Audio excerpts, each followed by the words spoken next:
My name's Ted Cooney, and we are at House Oysters today on Hooper's Island in the eastern shore of Maryland. Started the farm in 2012. I was a bored 50-year-old middle-aged man who decided to do whatever I wanted for the rest of my life and became an oyster farmer. I'm Scott Robinson, Sr., partner here at House Oyster. Take care of the farm down here from larvae to out the door.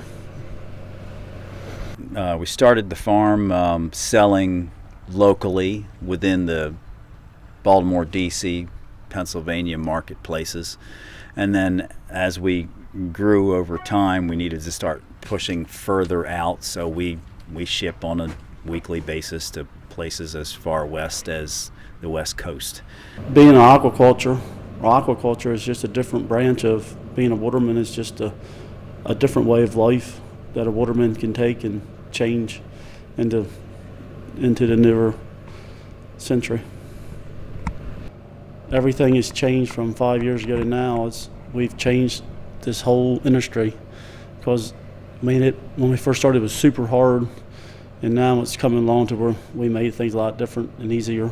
Some of the differences between us and other farms, we kind of like to lay claim to what we call being the single malt of oysters, because a lot of farms grow really quickly. They sell more oysters than they can possibly grow, so they'll go buy oysters elsewhere, put them in their box, and sell them as their own. And it's a legitimate way of growing your business. It's just that we choose only to sell oysters that we've grown. So we grow a little slower and make sure that we can tell our customers that if it's in our box, it's off our farm, no exceptions. You know, this is going to be the future of the oyster in the bay, and the contribution that this oyster makes is just as much as a bottom raised oyster, because they all filter and they all are, helping to clean the water, helping to improve the environment where they are. We often start a farm on a piece of bottom that's pretty scoured. There's no grasses, there's no anything there. And then after a few years, we start seeing a bunch of fish around the cages. We see crabs around the cages, eels around the cages, a lot of wildlife, because you put that oyster in the cage, you've instantly created an oyster reef.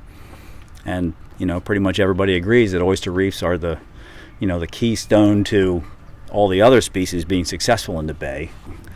I mean, every oyster is special because of the amount of labor that goes into raising it, especially when you're talking about in cages. But the flavor varies dependent upon where you put them to grow.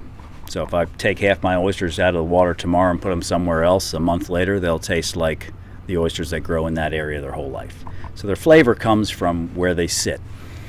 Our cages in the bay are on an area of bottom that's hard sandy bottom, and because they're in the cage and on that hard sandy bottom, they tend to have a very clean inside, especially because the outside of every oyster gets dirty over the course of time, and so when you crack ours open, it doesn't look muddy, it doesn't taste muddy, because it's grown on that sandy bottom.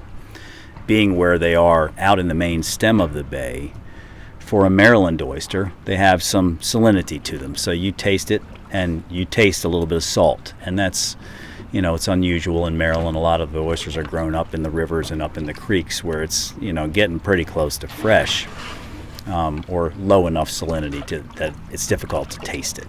And that's one thing that distinguishes a madhouse from others, is that salt. It's one of the best tasting oysters you'll ever have out of the Chesapeake Bay or anywhere.